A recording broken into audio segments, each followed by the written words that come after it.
I know that a lot of students get very little guidance when it comes to the MMI interviews, so in this video I'll explain how I answer 4 of the main question types that come up during the interview, as well as share with you a free resource that contains 50 practice scenarios with solutions for you to improve your skills. Hey everyone, I'm Emil and I'm a first year medical student studying at Monash University in Melbourne, Australia, and in this video I'll be breaking down 4 of the most common questions that come up on the interview, as well as explaining how I would give my answer to each of them. I'm super happy to announce in this video that over the last 2 months, I've actually been working on an MMI guidebook with my friend Sahil Bhatia from VCEWeb. The book contains tips for the interview, thematic notes, and 50 practice scenarios with suggested solutions as well. The best thing about it is that this book will be completely free, so make sure to stick around to the end of the video so that you can figure out how to download it. Now moving on to the first question type that I think comes up on the MMI interview,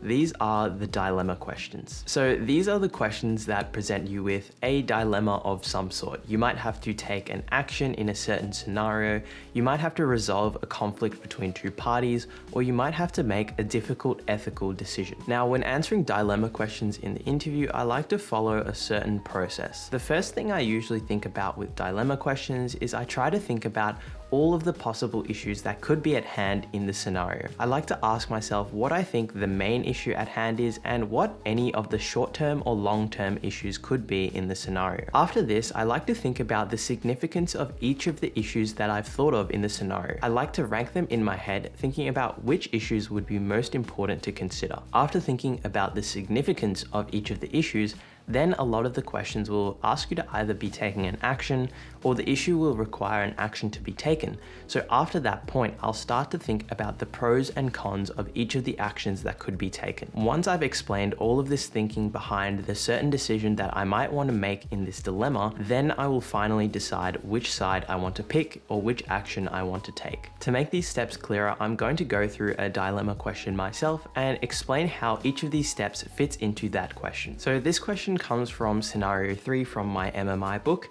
and in this scenario you are a final year medical student on placement in a rural hospital.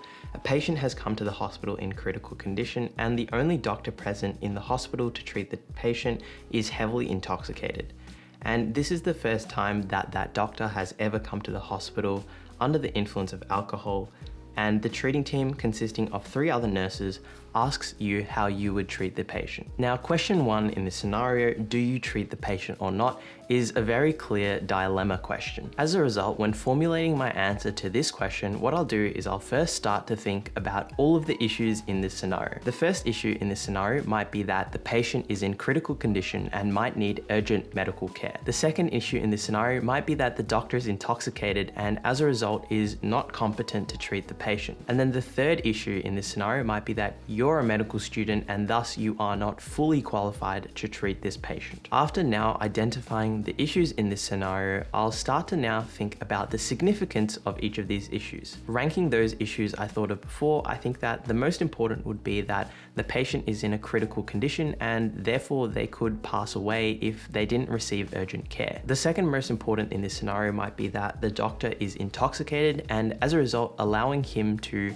treat the patient might actually cause further damage to the patient because he might be incompetent. Then in this scenario, I think the third most important issue would be that you're a final year medical student, and I think this is less important because you are actually a final year medical student and not necessarily a first or second year medical student. So now that I've discussed the issues and I've also discussed their significance, now what I'll do is I'll think about the pros and cons of each decision that could be made in this scenario. The first decision that could be made in this scenario is getting neither of you or the doctor to treat the patient and trying to find someone else to do it. The pros and cons of this is that you could possibly find another doctor available to treat the patient. However, it is implied in the scenario that there are no other doctors available, and if no one treats the patient may end up dying, which would be a very undesirable outcome. The other decision that could be made in the scenario would be for the doctor to treat the patient, and in this case, the pros and cons might be that the doctor might be able to treat the patient successfully and they may be more competent than you are even while intoxicated. However, a negative of this could be that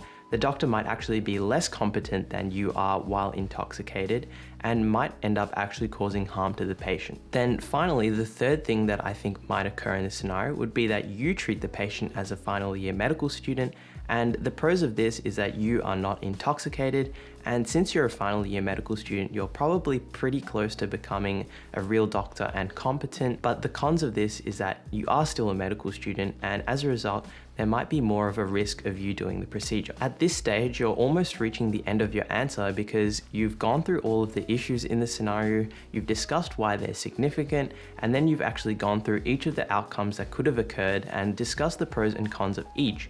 So now what's left is just to explain your final decision. Now in this scenario, my final decision would probably be to get one of the nurses on the ward at the time to go and look for any other doctors at the hospital, but then to allow me to do the procedure and try to help the patient as much as I possibly can. Hopefully from that, you can see that there's a very systematic way that you can take to answer each of the dilemma questions, and you can use that to give a strong answer. The second type of question that I think comes up pretty often on the MMIs is understanding questions. These are the questions that require you to empathize with people, understand their motivations, and understand why people might engage in behaviors like smoking, drug taking, eat unhealthily, or not listen to a doctor's advice. With these questions, the first thing that I try to do is to just get into the shoes of the person and understand what issues they might have in their life or what stresses they might be dealing with on a daily basis. These stresses are usually things that come from their work, their personal relationships, or just their general state of mind. Once you've thought of the stresses that could be coming up in their lives, try to think about the motivation for their behavior. Think about whether they would actually have done that normally,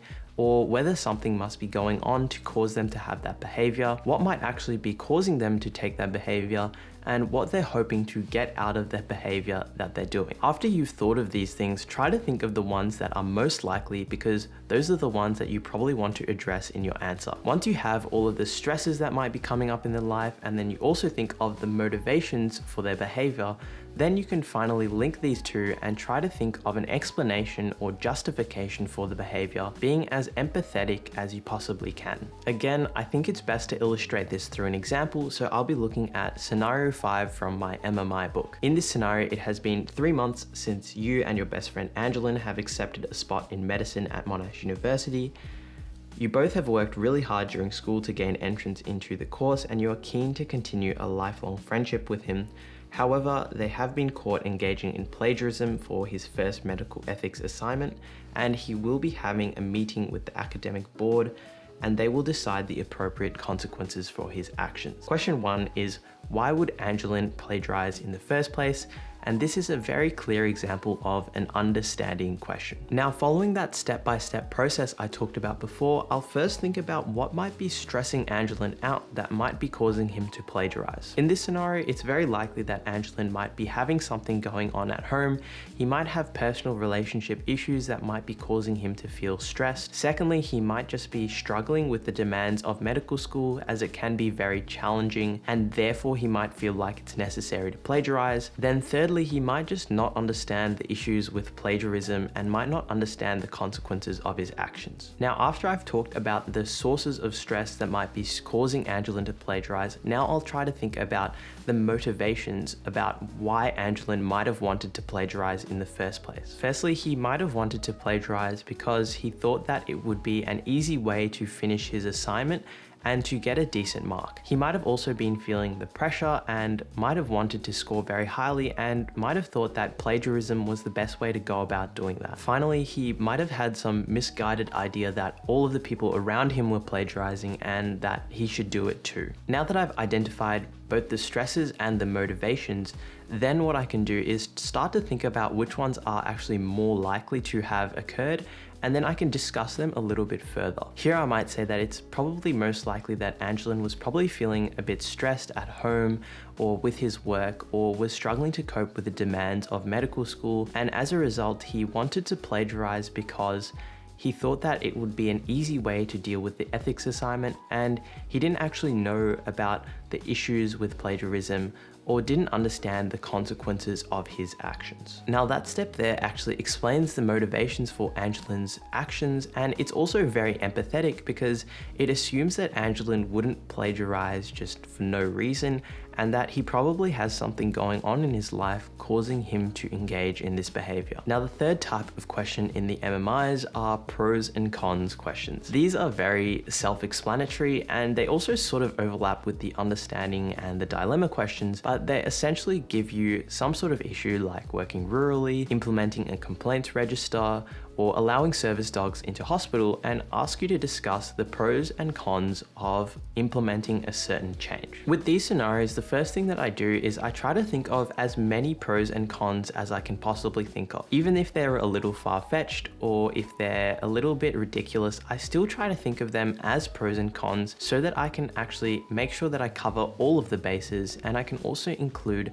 certain things that might set me apart from other interviewees. After this, I try to narrow them down to the ones that I think are most significant and most important to discuss in the scenario. In the main chunk of my answer, I'll be explaining why they are pros and cons, and I'll be explaining the impact of each pro and con on the people involved and the stakeholders in the scenario. Once I've finally done this, I might end up weighing up the pros and cons, and if the question asks me to make a decision, I'll use that weighing up of the pros and cons to finally come to my decision. So now for a pros and cons question, I'm going to look at scenario 13 in the MMI book. You are in the middle of a debate with your 5 friends. The topic of discussion is whether teams or working by yourself is more effective in improving performance and achieving objectives. One of your friends argues that there are teams in every field of society, especially in the healthcare system, and he goes on to explain that some medical practitioners love working in a team-based environment where there is collaboration between healthcare workers.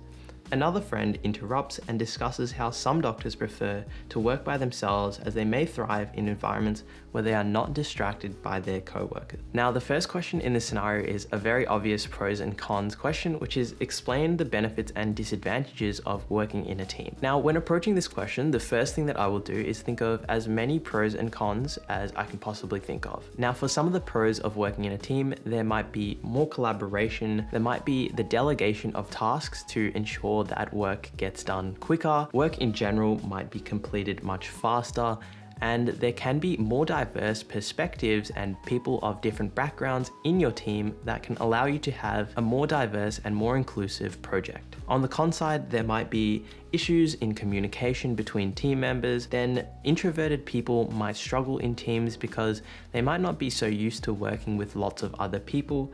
And then finally, certain tasks might simply be easier to do by yourself rather than having to coordinate with other people and getting them to understand your vision. After listing out all of those pros and cons in my head, now I'll start to narrow them down to the ones that I think are more important. Of these, I think from the pro side, the most important ones are the ones of diversity and making your project more inclusive, and also having more collaboration and speed as a result of working in a team. On the con side, I think that the most important ones are the chance of conflict occurring between team members, and then also the difficulty of some introverted people working in a team and how they might find it difficult to fit in. After narrowing it down, now I'll actually start to explain why each of the important ones are pros and they are cons by explaining the impact that they have on people. Now, for the pro side, I might explain that by having more people on a team, you can actually more closely reflect the multicultural nature of society by also having a multicultural team. And as a result, any project that you make will probably be more inclusive rather than one single group. On the con side, I might explain that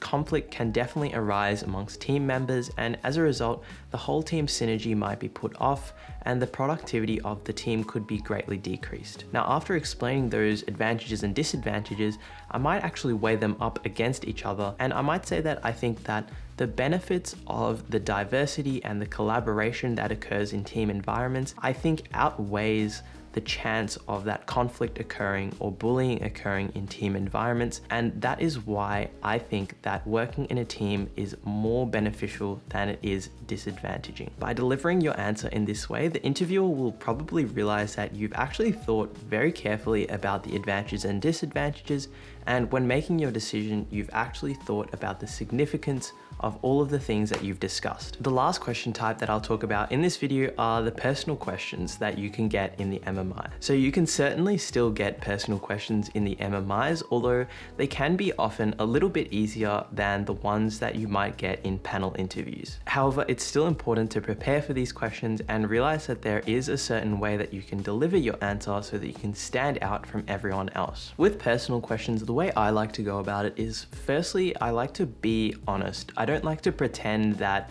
I've never failed before in my life or that I've never felt stressed before. I always am honest and I understand the truth of my situation. I also almost always like to think of an example that applies to the scenario that I might be discussing. These examples don't necessarily have to be super detailed or super unique. They can be ordinary scenarios that happen in your day-to-day life. What matters more often is how you explain it and how you relate it to the scenario. Once you think of an example to talk about in relation to the scenario, first what you want to do is explain what caused the issue in that example, and then finally you want to talk about what you did to resolve the issue in that scenario and how that actually reflects on your character. For an example, I'm going to look at scenario 30 from the MMI book.